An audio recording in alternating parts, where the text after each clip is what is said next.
என் ஆனந்த் என்னும் நான் சட்டப்படி அமைக்கப்பெற்ற இந்திய அரசின்பால் உண்மையான நம்பிக்கையும் மாறாக பற்றும் கொண்டிருப்பேன்.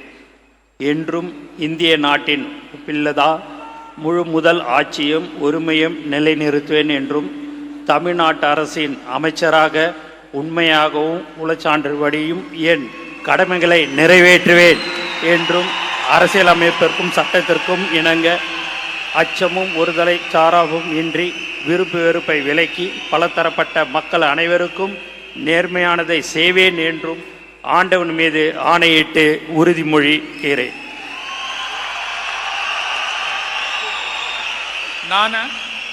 என் ஆனந்த் என்னும் நான் தமிழ்நாட்டு அரசின் அமைச்சர் என்ற முறையில் எனது கவனத்துக்கொள்வதும் தெரியவதுமான எந்த பொருளையும் அமைச்சரின் கடமைகளை உரியவாறு நிறைவேற்ற தேவையான அளவுக்கன்றி ஒருவரிடமோ பலரிடமோ நேர்முகமாகவோ மறைமுகமாகவோ அறிவிக்கவோ வெளிப்படுத்தவே மாட்டேன் என்று ஆண்டவன் மீது ஆணையிட்டு உறுதிமொழிகிறேன்.